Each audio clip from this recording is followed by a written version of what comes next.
ವಿರಾಜಪೇಟೆ ವಿಧಾನಸಭಾ ಕ್ಷೇತ್ರದ ನಾಪುಕ್ಲು ಗ್ರಾಮ ಪಂಚಾಯಿತಿ ವ್ಯಾಪ್ತಿಯ ಬೇತು ಗ್ರಾಮದ ಚಿರಿಯ ಪರಂಬುವಿನಲ್ಲಿ ಕಳೆದ ಹಲವು ವರ್ಷಗಳಿಂದ ಹದಗೆಟ್ಟು ಸಂಚಾರಕ್ಕೆ ಅಯೋಗ್ಯವಾಗಿದ್ದ ರಸ್ತೆ ಅಭಿವೃದ್ಧಿ ಕಾಮಗಾರಿಯು ಪೂರ್ಣಗೊಂಡು ಗ್ರಾಮಸ್ಥರ ಸುಗಮ ಸಂಚಾರಕ್ಕೆ ಕೊನೆಗೂ ಮುಕ್ತಿ ಸಿಕ್ಕಿದಂತಾಗಿದೆ. ನಾಪುಕ್ಲು ಗ್ರಾಮ ಪಂಚಾಯಿತಿ ವ್ಯಾಪ್ತಿಯಲ್ಲಿ ಹಲವಾರು ರಸ್ತೆ ಅಭಿವೃದ್ಧಿ ಕಾಮಗಾರಿಗಳು ಪೂರ್ಣಗೊಂಡಿದ್ದು, ಬೇತು ಗ್ರಾಮದ ಚಿರಿಯ ಪರಂಬುವಿನಿಂದ ಕಕ್ಕುಂದಕಾಡು ಶ್ರೀ ವೆಂಕಟೇಶ್ವರ ದೇವಾಲಯಕ್ಕೆ ತೆರಳುವ ರಸ್ತೆ ಗುಂಡಿ ಬಿದ್ದು ಹದಗೆಟ್ಟು ಗ್ರಾಮಸ್ಥರ ಸಂಚಾರಕ್ಕೆ ಅಯೋಗ್ಯವಾಗಿತ್ತು.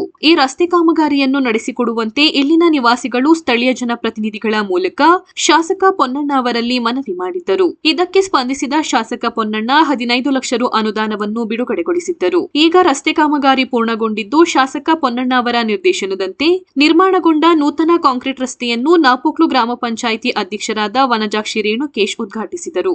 ಈ ಸಂದರ್ಭ ಗ್ರಾಮ ಪಂಚಾಯಿತಿ ಅಧ್ಯಕ್ಷೆ ವನಜಾಕ್ಷಿ ರೇಣುಕೇಶ್ ಮಾತನಾಡಿ, ಹಲವು ವರ್ಷಗಳಿಂದ ಹದಗೆಟ್ಟು ಗ್ರಾಮಸ್ಥರ ಸಂಚಾರಕ್ಕೆ ಅಯೋಗ್ಯವಾಗಿದ್ದ ಈ ರಸ್ತೆಗೆ ಮಾನ್ಯ ಶಾಸಕರಾದ ಪೊನ್ನಣ್ಣನವರು ಅನುದಾನವನ್ನು ಬಿಡುಗಡೆಗೊಳಿಸಿ ನಿರ್ಮಿಸಲಾದ ಕಾಂಕ್ರೀಟ್ ರಸ್ತೆಯ ಉದ್ಘಾಟನೆಯನ್ನು ನೆರವೇರಿಸಿದ್ದೇವೆ. ಮಾನ್ಯ ಶಾಸಕರ ಸಹಕಾರದಿಂದ ನಮ್ಮ ಪಂಚಾಯಿತಿ ವ್ಯಾಪ್ತಿಯಲ್ಲಿ ಹಲವು ಅಭಿವೃದ್ಧಿ ಕಾಮಗಾರಿ ನಡೆದಿದೆ. ಮುಂದೆಯೂ ಅವರ ಸಹಕಾರದಿಂದ ಪಂಚಾಯಿತಿ ವ್ಯಾಪ್ತಿಯಲ್ಲಿ ಅಭಿವೃದ್ಧಿ ಕಾಮಗಾರಿಗಳು ಇದೇ ರೀತಿ ಮುಂದುವರಿಯಲಿ ಎಂದು ಗ್ರಾಮಸ್ಥರ ಪರವಾಗಿ ಕೃತಜ್ಞತೆ ಸಲ್ಲಿಸಿದರು. ಈ ಸಂದರ್ಭ ನಾಪುಕ್ಲು ಗ್ರಾಮ ಪಂಚಾಯಿತಿ ಉಪಾಧ್ಯಕ್ಷೆ ಕಂಗಾಂಡ ಶಶಿಮಂದಣ್ಣ, ಕೆಡಿಪಿ ಸದಸ್ಯ ಕಲ್ಯಾಂಡ ಕೌಶಿ ಕುಶಾಲಪ್ಪ, ವಲಯ ಕಾಂಗ್ರೆಸ್ ಅಧ್ಯಕ್ಷರಾದ ಮಾಚೇಟಿರ ಕುಶು ಕುಶಾಲಪ್ಪ, ಗ್ರಾಮಸ್ಥರಾದ ಪರವಂಡ ಶಫೀಕ್, ಅಪ್ಪಸ್ವಾಮಿ, ಅಬ್ದುಲ್, ಬಾಳೆಯಡ ಪ್ರಿಯಾ, ಅಣ್ಣಯ್ಯ ಹಾಗೂ ಮತ್ತಿತರರು ಉಪಸ್ಥಿತರಿದ್ದರು.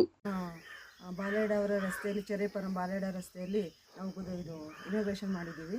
ಇದರ ನಮ್ಮ MLA ಅವರು 15 ಲಕ್ಷ ನಮ್ಮ ಇದಕ್ಕೆ ಕೊಟ್ಟಿದ್ದಾರೆ. ಚೆರೆಪರಮ್ಮು ಕಡೆಗೆ ಒಂದು ವೆಂಕಟರಮಣ ಸ್ವಾಮಿ ದೇವಸ್ಥಾನ ಬಾಳೆಯಡ ಮತ್ತು ಇನ್ನೊಂದು ಕಡೆ ಕೊಟ್ಟಿದ್ದಾರೆ. ಅವರಿಗೆ ಈ ಸಂದರ್ಭದಲ್ಲಿ ನಾನು ಧನ್ಯವಾದವನ್ನು ಹೇಳುತ್ತೇನೆ. ಅದೇ ರೀತಿ ಈ ಸಂದರ್ಭದಲ್ಲಿ ನಮ್ಮ ಬ್ಲಾಕ್ ಅಧ್ಯಕ್ಷರು ಮತ್ತು ವಲಯ ಅಧ್ಯಕ್ಷರು ಹಲವಾರು ಬೇಡಿಕೆಗಳನ್ನು ಇಟ್ಟು ಕಾಮಗಾರಿಗಳನ್ನು ನಡೆಸಿದ್ದಾರೆ. ಅವ್ರಿಗೂ ಸಮೇತ ಈ ಸಂದರ್ಭ ಧನ್ಯವಾದವನ್ನು ಹೇಳುತ್ತಾ, ಅದೇ ರೀತಿ ಮುಂದಕ್ಕೂ ಹಲವಾರು ಕಾಮಗಾರಿಗಳಿಗೆ ಎಲ್ಲರ ಸಹಕಾರ ಇರಲಿ ಅಂತ ಹೇಳ್ಬಿಟ್ಟು ಕೇಳಿಕೊಂಡು ಮಾತನ್ನು ಮುಗಿಸ್ತೇನೆ. ನಮಸ್ಕಾರ. MLA ಅವರಿಗೆ ಧನ್ಯವಾದವನ್ನು ಹೇಳುತ್ತೇನೆ.